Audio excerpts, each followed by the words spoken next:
You don't have to be lonely at farmersonly.com.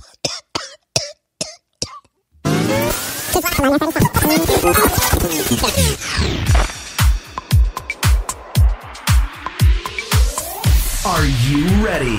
Sit down and turn off the TV because it's time for the Same Sex Dialogue Podcast, where you'll hear the most entertaining discussions about gay topics, current events, and news. We bring you the very best of the LGBT community and its supporters. And guess what? Today we have a special guest just for you. Now here are your hosts, K-Town, and the super sexy fashionista herself, Kim Style. Hey there, it's Kim Style. I am not believing you just did that. I thought you were kidding when you said you were going to do that. I was going to do it. Well, you caught me. This is why you put that paper up, because you knew you couldn't look at me and sing that. That's hilarious. But we've been seeing that commercial like every other time a show comes on. Are there that many lonely farmers out there that Apparently. they need their own dating site? Apparently, and it's funny too. I didn't even know there were that many farmers. I thought it was a joke when I first seen it. I really did. I said, "Is that?" Remember, I told you. I still think it's a joke. I still think it's a joke. I looked at you. I said, "Is that really a commercial? Or is that a, I don't know what it was." Tosh.0. That looks like something he would do. Yeah, it does. The girl on the horse where she's upside down. Yes, and she has like one in the stirrups, and she's seriously. I thought it was a joke too. It was funny. Hey, we have a good show for you today. We got Kevin Farrell, right, baby? AKA Dee W. I have been wanting him on the show forever. Yes, you have. And you asked and I delivered. Yes, you very, did. very nice. And we're very happy to have him on the show. And we'll be bringing him on momentarily. We want to welcome you to show number 23. All right, 23. We're halfway there to the end of our season. Mm-hmm. It's going to be 30 episodes. We're going to wrap it up in May and then come back with a new season in June. Mm-hmm. And some surprise announcements. And then we're going to have a lot of great issues. Yeah, we're going to be busy getting busy. Oh, and June is Pride Month. Yes, June is Pride Pride Month. So we should have a lot to talk about in the month of June. Yes. I look forward to it. I always love Pride anyway. I hope we can go to like Atlanta Pride or... Ooh, I know one nice. Pride that we are going to. What? In May.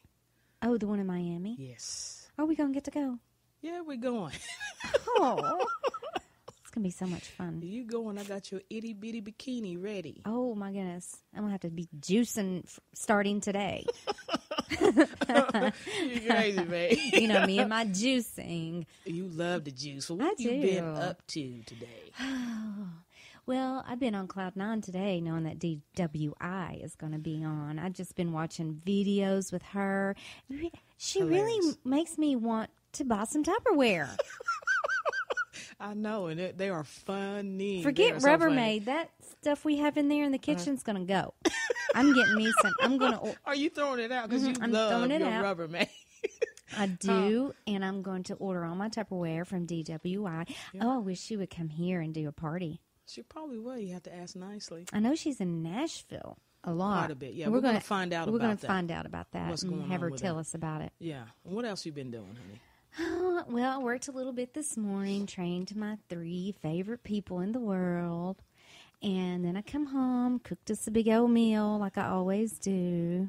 You look good doing it. I have to always make sure you're not horny or hungry. How am I doing? You doing excellent. Hey, the best I've ever had.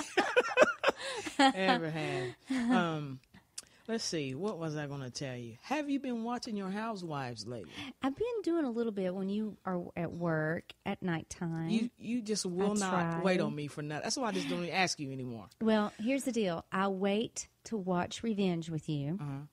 Yeah, I save that all up. I don't watch an episode when you're not home. I don't but know, the Housewives, Kim. if I turn on Bravo, you know they're on. They're on 24/7 over there. Know. And you stop and watch them every time. But what I was going to ask you is, what is going on with, what's the Erica Jane? So they had the dinner. She's my at new the favorite house. housewife. I know she actually. is. I know she is. She is real, and she doesn't care what people think about her, and I love it. I know, and she'll read your ass in a New York minute, won't she? I love it. I love it. She really will. And I seen like the preview where this is all I've seen, and you know that one housewife I really can't stand her anyway. She looks more like a man in a dress to me. Catherine. Catherine. Ugh, that woman is busted. You're funny. I'm serious, babe. She used to be a model. What? Yes. Yeah. For who? Dog Chow? Hey. For Dog Chow. I'm serious. She's like 9 years older than her husband. He's like some big ex-football player. He thinks that she's the most beautiful thing that ever walked the planet. He needs glasses. But you know what? I seen the preview where they was at dinner, and Erica Jane's husband told her, "You got to hit the road. You got to leave." He stands up. I think they're at their house. Oh, they are? Mm-hmm. I mean, at Erica Jane's house? Yes. I cannot wait to see that episode. That Catherine had met her big wig lawyer husband. And you mean to tell me she went in their home and just was disrespectful? Yeah. He stood. It'd be like you're gonna have to leave. That'd be something you would do if somebody was disrespecting in our own home, especially. I would have kicked her ass in outside our door. Kicked her ass in. You're funny. You're on you must be butter. You on a roll today. I said, don't come back. But that's how that shows you how ballsy she is, actually. That she would come up in another person's home and just be disrespectful. Really? And her first time meeting her husband, right? Yes, Erica Jane's husband. And that she's the one that, I don't know who she heard say this or who she was trying to mimic. You don't know me. You don't know me. I seen that episode. Yeah, I don't know what she was trying to do there. I don't think she needs to stop it, though. She needs to stop. All right, so what's going on, Dee? We got an email for today. I do have an email. So, it's to both of us. Okay. And it reads, let's see. Well, I have two, but I'm just going to have time for one. Okay, all right. So what is it? Okay, K-Town and Kim, what do you guys do for fun? I think somebody else has asked that before, but what do we do for, well, in the Besides winter. Sex? Is there anything else? We podcast. Yeah, we podcast. We have sex and podcast about it.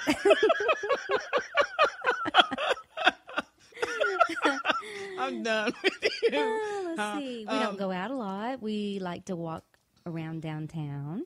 Yeah, we like movies. We love movies. Yeah.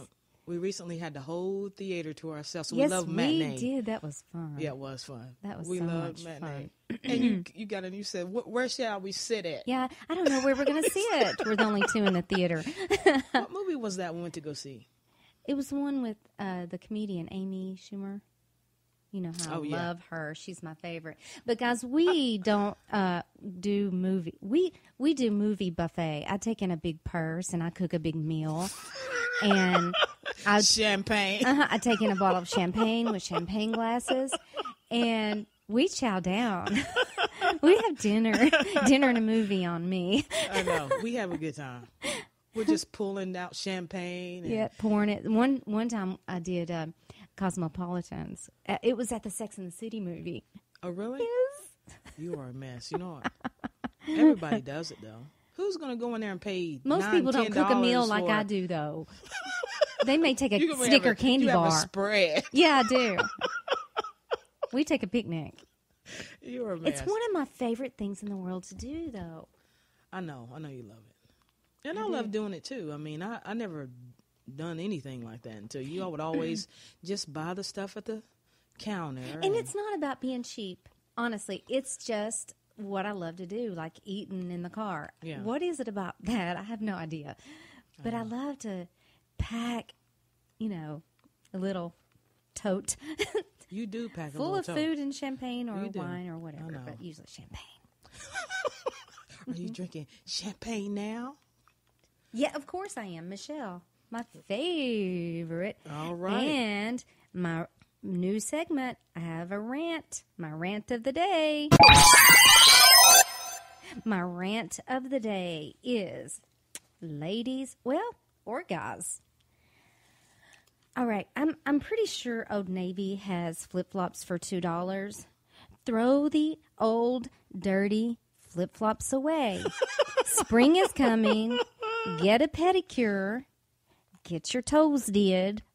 And get you some new, clean flip-flops. That's all I'm saying. Stand that. I have noticed, I notice feet anyway. But we know this, K-Town. But when they take off their flip-flops, their feet are dirty. I mean, like filthy dirty. It's just gross. It's really gross. I do own some flip-flops and the Havaianas. That's the only thing that I love. I do love those if I have to wear them. And the only time I wear them, I will wear them around the house so I don't get my feet dirty. Or I wear them on the beach. That's the only two places that I wear flip-flops. You have never worn them out anywhere. But I know a lot of people like them, but I can't stand them. Well, I've never been one to, if you're going to take me out on a date, I'm thinking, which flip-flops will I wear? Because, I have Havaianas in every color. Oh, no. You're great. Some women do. They want to put on their best pair of flip-flops. From Old Navy on their crusty, dirty, chipped nail polished toes. I don't understand that. I know. But here's the deal. If you see a woman that takes care of her feet and toes, usually everything else is taken care of. Right. And yours are I'm usually immaculate. on point. You are. Even in the winter. I have friends that'll say, some of them don't even shave their legs in the winter. What? I'm thinking, why you have hair in the winter too? I shave my legs every time I take a bath. Sometimes that's 2 times a day. Maybe I've never seen anybody maintenance themselves so much in my life. I'm serious. It's an ongoing battle. It is. It says ongoing battle. I'm either shaving or waxing You win or in the battle. You tweezing. Exfoliating. I'm doing something all the time. I know you are. Hey, I appreciate it. I know you do. I appreciate every inch of it. I'm telling you it right now. But anyway, that's the end of my rant. Is that the end of your rant? That is. Well, I loved it, honey. You know what? I cannot wait to bring Kevin on the line for all of our fans. Hey, Kevin, how you doing? Hi, I'm good. How are you? Hey, We we're are good, and we're glad to have you on the show. I am so excited. Thanks for having me. Absolutely. You're welcome. We want to tell everybody that we do have Kevin Farrell on the line, also known as the #1 Tupperware lady in North America, Dee W. Yay! Hey, Kim is so excited to have you on the show. She begged me to try my best to get you to come on the show, and I'm so pleased that you agreed to that. I know you're very, very busy. Mm-hmm. Yeah. Oh, well, thanks for having me. I appreciate you calling. Yeah, we're looking forward to it. I've been watching your videos today, and can I just say, Kevin, you are you single-handedly put my OCD into overdrive when I when I watch the can opener thing, and Absolutely. I'm now going to have to post that video so everybody will know to call you and get their Tupperware can opener so they won't be. I'm telling you, it's the best. It takes a little practice, but once you get it down, I know they have to. You have to spread your legs, right? you gotta spread your legs. You gotta spread your legs. I have so many girls who come back, they buy that can opener, and they come back to me at other parties, and like every time I'm opening up a can of olives, I keep thinking, spread your legs, spread your legs. Hey, we love it. You are absolutely entertaining. Yes, we you love are. watching your videos. Thank you so much. Thank you. Well, I want you to start with. Go ahead, baby. All right. So I'll start. I wanted to just start off for those of our fans who are not familiar, with you, just by asking some questions about your upbringing, if you don't mind. Absolutely. Yeah. All right. So can you tell them, where are you originally from? Well, I was originally born and raised in Columbus, Ohio, which is where I reside now, but I haven't lived here in a long time. But yeah, born and raised in Columbus, Ohio originally. And Kevin, what age did you realize you were gay? Gosh, that's so hard to pinpoint it. I always felt like, I don't know, I was always kind of attracted to like males on TV, but I it was never a sexual thing. Like, remember the TV show Emergency? I'm dating myself. There was something about Randolph Mantooth that I just was like, okay. Wow, I'm kind of attracted to that. But there was never any, like, there was nothing sexual about it. I was just attracted to the male model, like the male person, But I never really thought much about it until, I got into high school, and I kind of went to prom and stuff with girls and everything. I was in the drama club, and then I went to college, but I still was at college with people who knew me from high school, so I still was kind of like not sure what I was doing, and I tried to dated girls while I was in college. But it wasn't until I went to Actors Theater in Louisville, and I really made that break from, anybody being around me that really knew me from my past. And that was when I really started to, experiment with my sexuality and try to figure stuff out. So, gosh, to know at an early age, I hear a lot of people say that they knew like when they were 6 and 7. Yeah. I didn't know what the hell I was doing at 6 and 7. Right. I was coloring, I think. so I don't know, but that was kind of my progression into becoming, really more confident in who I was as a gay man. Were you ever like me and going into your mama's closet and stealing her high heels? Okay, so this is very funny, and I haven't told this story very often. Okay. However, when I was young, I did used to kind of like play in mom's jewelry box and stuff. But remember the show To Tell the Truth with Kitty Carlisle? I used to put on my mother's pearls and put a scarf around my neck, and I used to pretend that I was Kitty Carlisle. Okay. Okay. How cute. That is cute. I think that was the precursor to me becoming the #1 Tupperware Drag Queen in North America. Yeah. Oh, my gosh. Pretending to be Kitty Carlisle. Well, speaking of your mom, was your family accepting of your sexuality? They were. My father is retired military, so I really thought that I was going to have a hard time with him. But I come from a very loving and very accepting family, and, I came out to them probably, I was probably out of college for about a year, and I'd moved to Chicago, and that's when I came out to my parents, and I did it over the phone. It just kind of like came out. I don't even remember what we were even talking about that it came out, and yeah, very, very, very accepting, very, very accepting. I think for a while my mom might have had more trouble with it, which was kind of surprising to me. Yeah, that is kind of surprising. Yeah, it was a kind of role reversal thing. But then as, I moved to Los Angeles and was working as an actor, and I would come home occasionally, and I think they met like maybe 2 random boyfriends that I had in the time that I was living in Los Angeles. But they, very, very accepting and very loving. Very, my story is very, it's a good one. I don't often hear good stories of people coming out to their family and friends, and right. And that's very sad. Right. I think that's very sad. But yeah, very, very accepting parents and loving parents. You're one of the luckier ones. We did do an episode about coming out and the difference in parents and how different people deal with it, and it sounds like you were one of the lucky ones. Yes. I think so. Yeah, I think so. Yeah. How did your dreams of becoming an actor actually come about? Well, I got kind of bit by the acting bug when I was in 7th grade. I did a little drama show called The Red Carpet Christmas.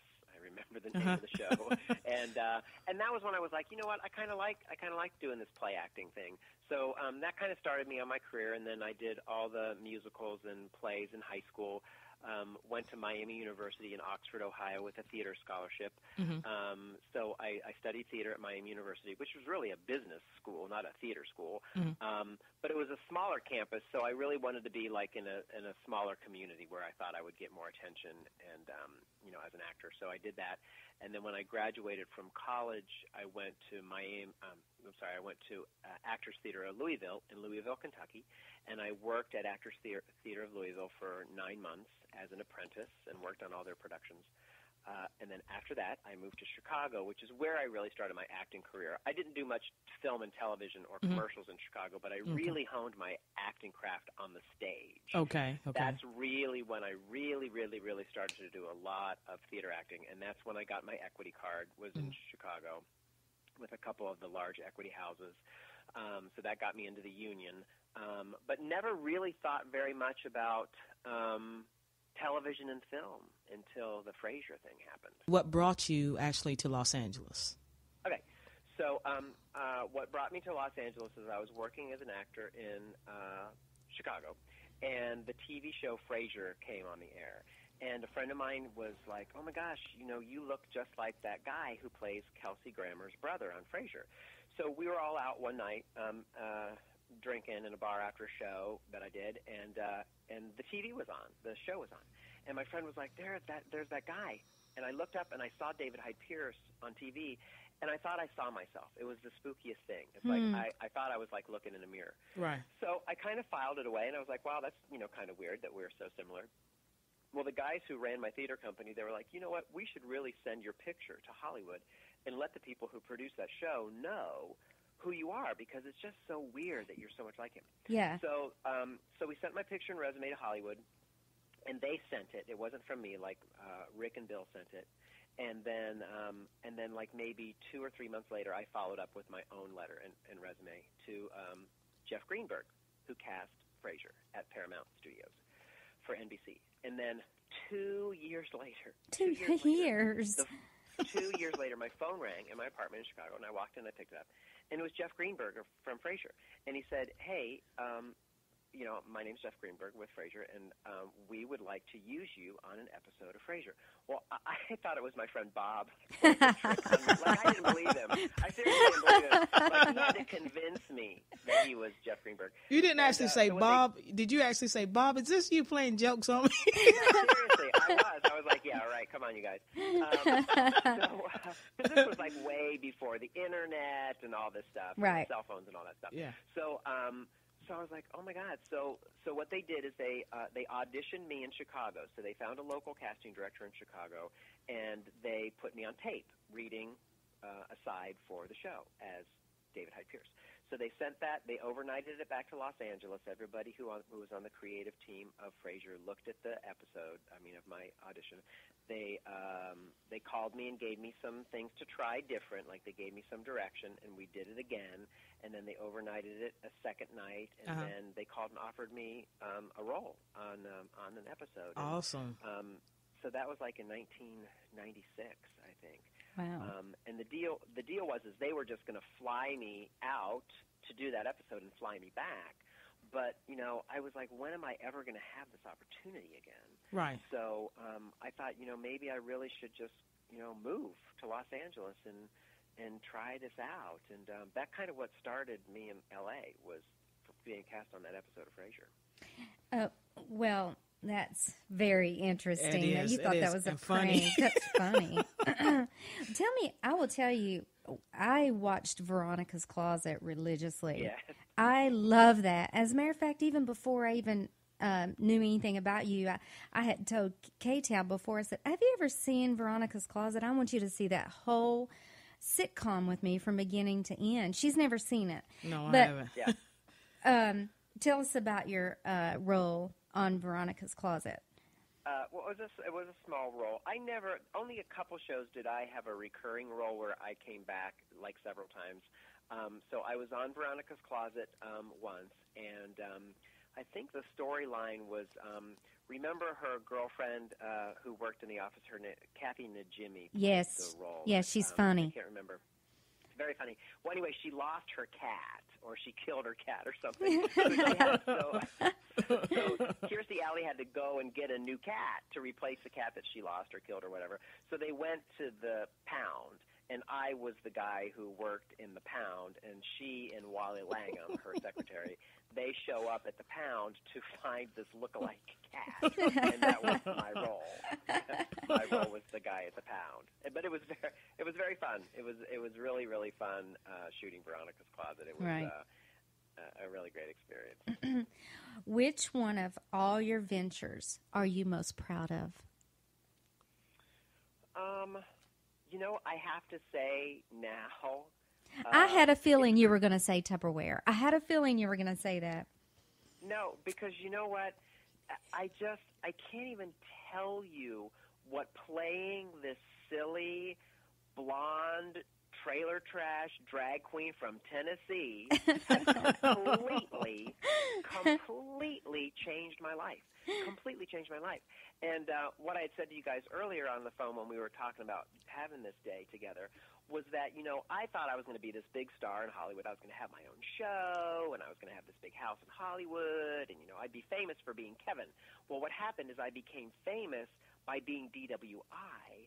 So now, I got what I wanted ultimately, but I got it in a totally different wrapping, a totally different package.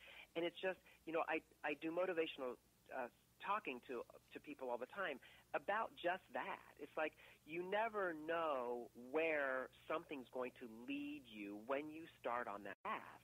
It's just if you would have asked me 12 years ago that I would have this career based on me being a drag queen, I would say you're crazy. You're crazy. Uh-huh. I started in theater to be an actor, to be an entertainer as Kevin, the boy actor, right. Not DWI, the drag queen. And it's amazing. And not that career in Hollywood, everything happens in your life for a reason, right? Right. I don't regret a thing that I did in Hollywood, but that's why I don't live there anymore. I wanted to get the hell out of Hollywood because I did it. I did it, and it was fine. And it wasn't leading me to where I ultimately wanted to be. And where I ultimately wanted to be was to stand in front of people and entertain them and make them laugh. And that's what I get to do selling Tupperware and being DWI. Was there a moment that actually, like a defining moment that made you want to change career paths? I think it was a slow struggle because I would come home. I'm married now to Jeff, my husband, and we got married last year. We've been together since 2003, but we got married in Vegas last July. And congratulations! Thank you. Yes, congratulations. That's awesome. Thank you very much. I would come home from doing a Tupperware party, or I'd come home from not even a Tupperware party. I'd come home from an audition, and I would just be in tears. And he'd be like, "What's wrong?" And I'm like, "I don't know. I don't know. I don't know what's wrong with me. I don't know that I want to do this anymore. This whole acting thing, going to auditions and trying to do your best and trying to get a role and always being told no. And when ultimately all I wanted to do was entertain, And I'd come home and I was just so distraught because I felt like if I stopped doing that, I was giving up on my dream, Right. I was giving up on my dream and I was going to be a failure. And really, I had not wrapped my head around yet the fact that I wasn't a failure because I was such a success being DWI that I didn't necessarily have to be in front of a television camera as Kevin. I could be in front of a live audience full of people as Dee and do the same thing, really, right? And control it. I can be in control of my own destiny. That's true. That's true. So go ahead. I think it was I was just going to say it. So I think it was a slow process. It wasn't just like I woke up and was like, okay, I've made my decision, Well, now that we're talking about DWI, how did you come up with that character? And I love the fact that you chose Tennessee. So how did you how did you do this? How did you come up with her? Well, I was working in Los Angeles, and a friend of mine was producing a fundraiser for AIDS, an HIV/AIDS fundraiser, and they've done it for years. It's been called different things. Once it was called Quest for the Crown, once it was called Battle for the Tiara, and now it's called Best in Drag Show. And basically what it is, it's a one-night fundraiser where 6 or 8 guys dress up in drag, and they choose a state. It's like a beauty pageant for drag queens.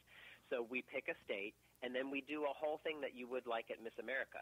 There's evening gown, there's talent, there's bathing suit competition, and then there's interview questions. Okay. And you walk through the whole night with celebrity judges, and then they crown Miss Best in Drag Show. And it's just a huge fundraiser. We raise sometimes like $390,000 in one night. Wow. What? No, it's insane. It's insane. It's insane. It's insane.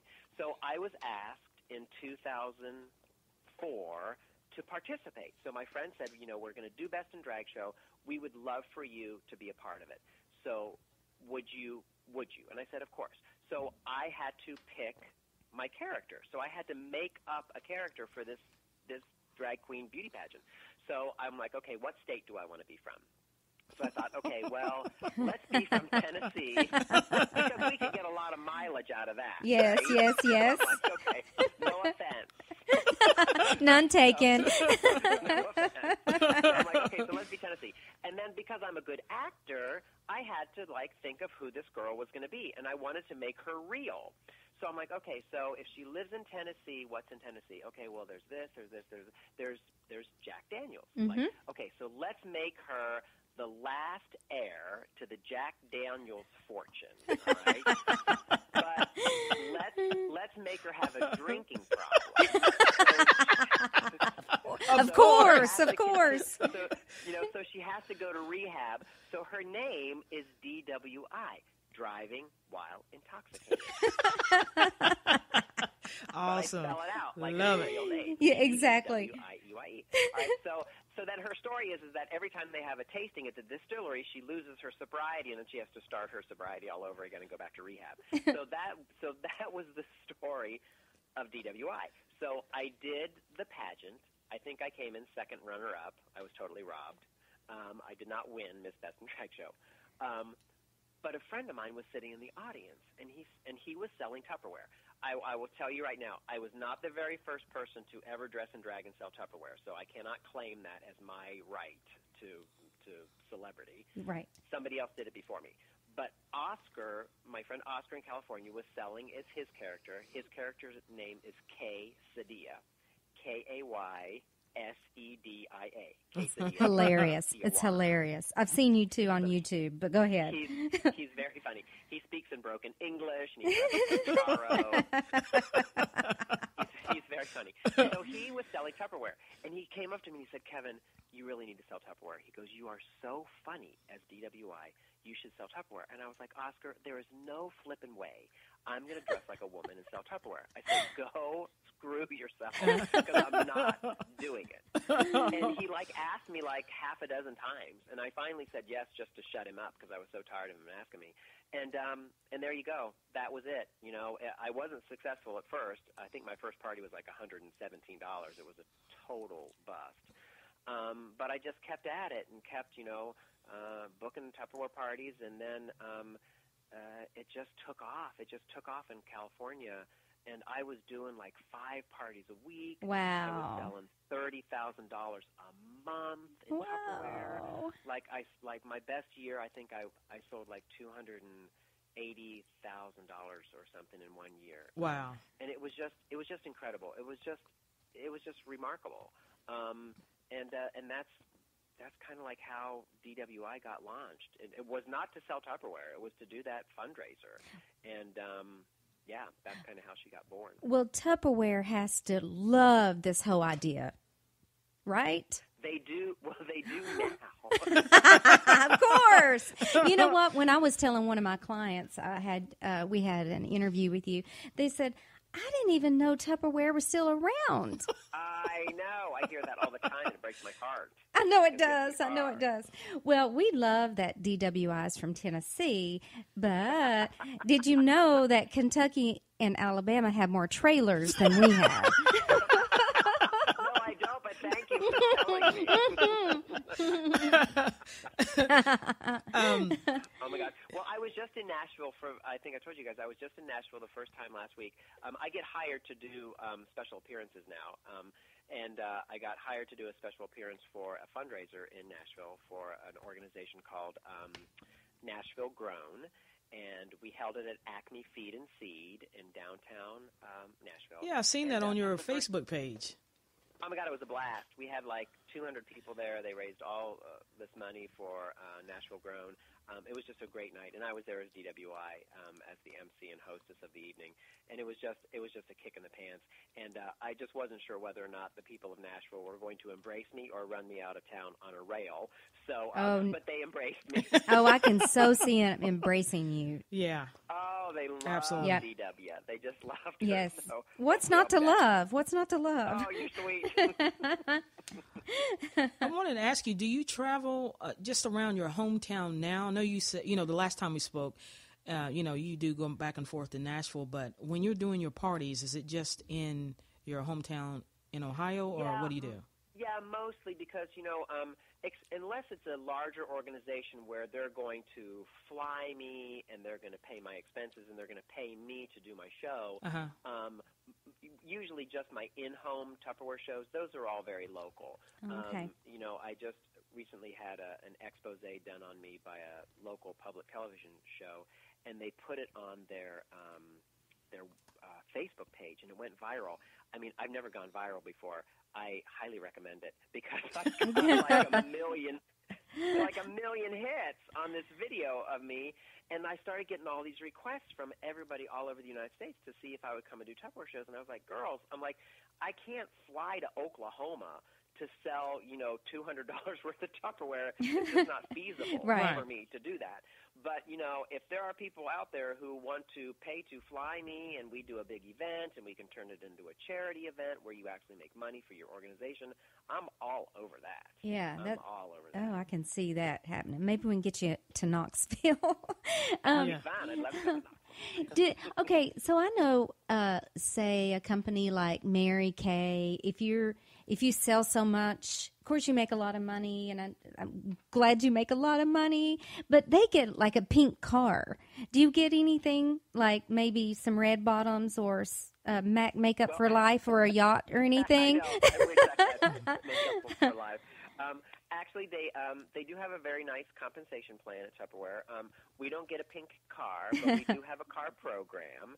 So our program is it's a branded car. So you get a car that says Tupperware with a little Tupperware swoosh down the side of it. Okay. And depending on your level of sales in the company, really depends on what size car they put you in. I think our car program is Chevy. The smallest car is a Sonic, and then it goes all the way up to a Traverse and an Acadia. So you can get a company car from Tupperware, and they give you a new one every 2 years. Oh, wow. You don't pay for anything on that car. Nice. Yeah, so it's kind of like Mary Kay, but we don't drive around a pink Cadillac. That is awesome. I wanted to ask you, if someone wanted to get started selling Tupperware, how would they do that? Well, the best thing to do would be to contact me, because I have consultants all over the United States, and I'm actually a really good leader. I know what the hell I'm doing. Yeah. So, yeah, they can contact me through my Facebook page. They can Google me. I'm all over. You can Google Kevin Farrell. You can Google DWI. But, yeah, usually just contact me through Facebook. I just set up three new consultants this week, and one is Florida, one is Michigan, and I think one is Texas. So I have consultants all over the place. We can sell wherever. So even though I'm based, in Ohio, I can do parties wherever. I mean, we have to stay in the continental United States. I can't sell in Canada. But yeah, it's just a great company to work for. I was doing a big event last night and for Tupperware, and there were people there who were sort of interested in, joining the company. And the one thing that I told him, because I said there's a lot of direct selling companies around, and I buy from many of them, and they're all are really good companies. But the only thing that I can say about Tupperware is that, we are a brand that's been around for 60-plus years. Right. We're in over 35 countries. We're a global country. Tupperware is not going to go anywhere. And the thing about Tupperware, too, is that you don't have to explain to anyone what we are. No. I don't have to sit you down and say, okay, so this is Tupperware, and it's made out of plastic, and this is what you do with it. Because, everybody knows Tupperware. Everybody knows it. Right. They know exactly what, and they know it's the best. It is the best. And like you said, you will go up to a stranger and say, blah, blah, blah, Tupperware, and they will say, I didn't know that they were still around. Yes. And that tells me that there's not enough of us out there selling it, or you all would be like, oh, my God, no more Tupperware. Get away from me with that shit. Yeah. Hey, that's a good point. Hey, maybe I'll start selling Tupperware. Right? Yeah, I may start selling it. Good. I'll sign you up. I would. You'd be really cute in your little apron.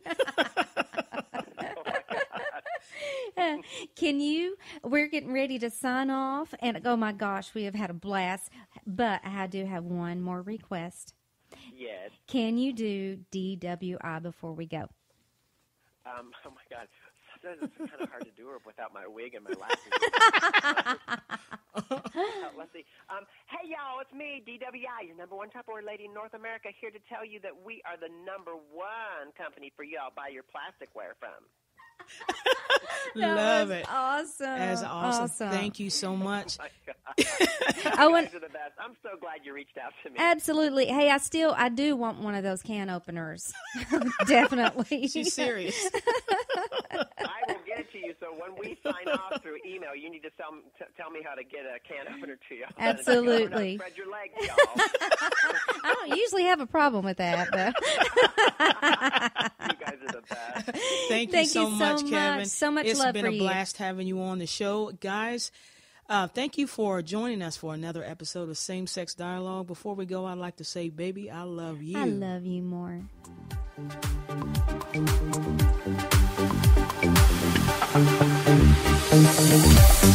That's the end of our show. Don't you dare leave without going to iTunes to subscribe and leave us a 5-star review. Ciao, baby.